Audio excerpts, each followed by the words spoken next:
Picture this. You're a French pastry chef living in Mexico, minding your own business, whipping up croissants and eclairs for the locals.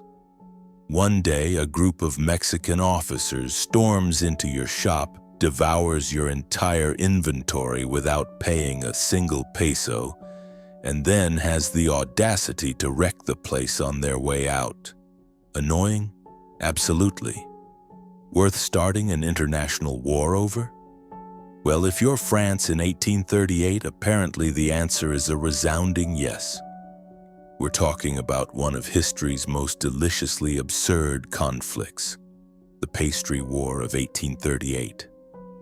This is the story of how a single bakery dispute escalated into a full-blown naval blockade complete with warships, diplomatic ultimatums, and enough political drama to fill a telenovela.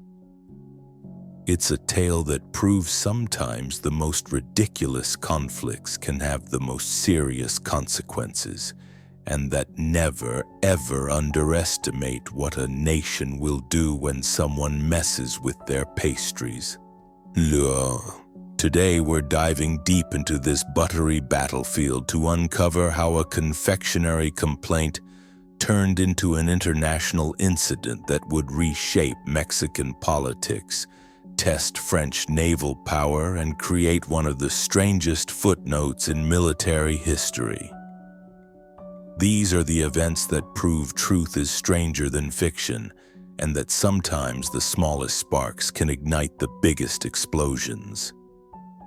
Let's set the stage.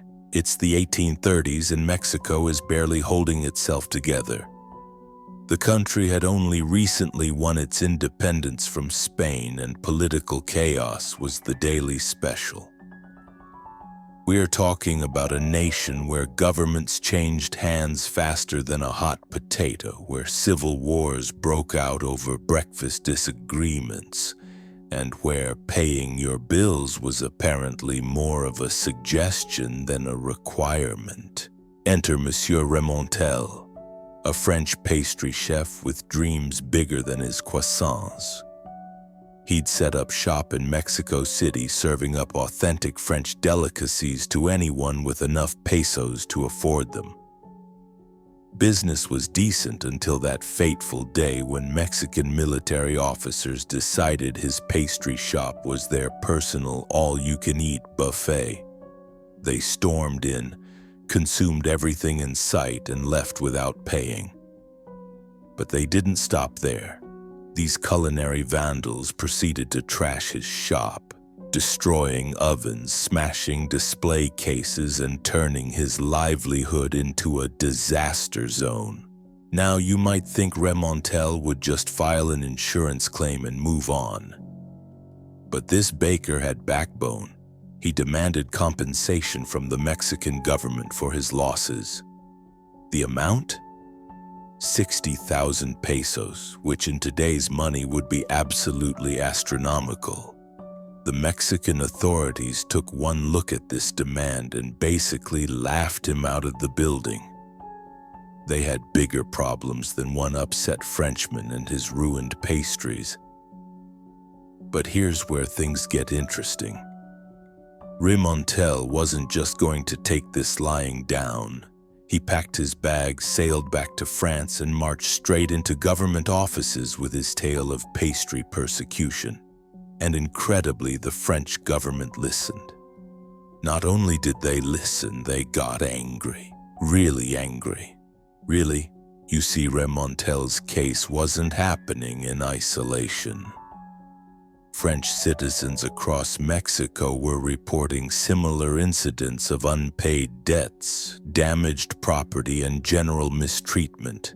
The pastry shop incident became the symbol of a much larger problem: Mexico's apparent inability to protect foreign nationals and honor its financial obligations. King Louis Philippe and his advisors saw an opportunity. France was flexing its muscles as a global power, and Mexico looked like the perfect target to make a statement.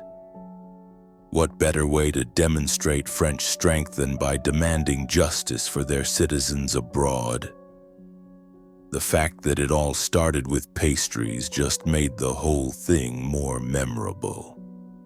So the French government did what any reasonable nation would do when faced with unpaid pastry bills. They assembled a naval fleet. Admiral Charles Baudin received his orders with what we can only imagine was a mixture of professional duty and complete bewilderment. Here was a decorated naval officer, veteran of countless battles, being told to sail to Mexico and demand payment for damaged croissants. But orders were orders, and in March 1838, Baudin's fleet set sail for the Gulf of Mexico with enough firepower to level a small country. The French demands were as audacious as they were specific. They wanted 600,000 pesos in total compensation for damages to French citizens and property. That's roughly 10 times what poor Remontel had originally asked for.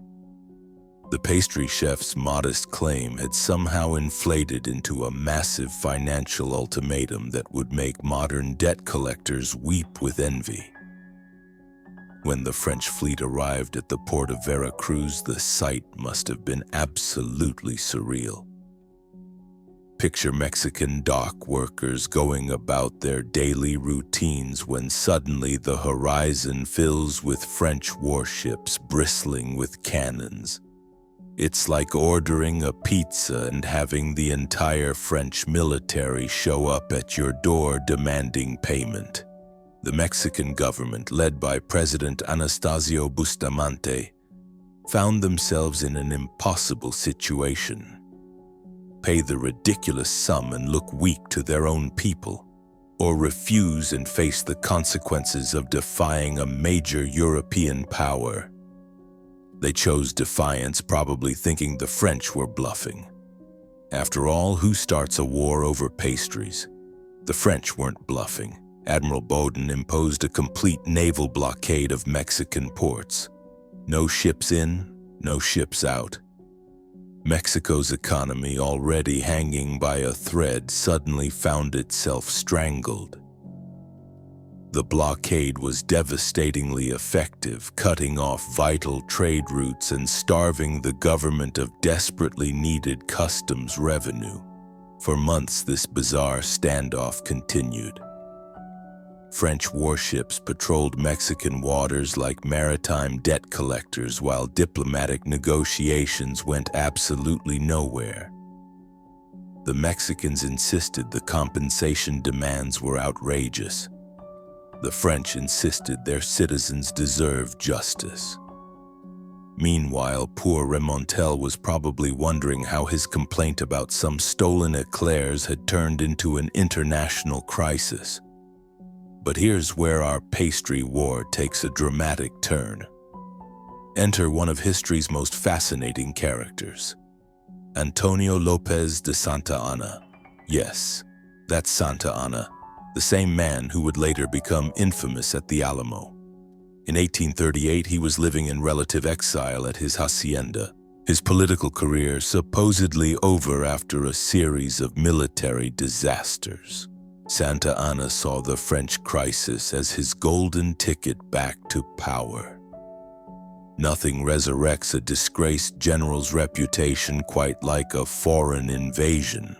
He rushed to Veracruz, declared himself the defender of Mexican honor, and prepared to fight the French with whatever forces he could scrape together.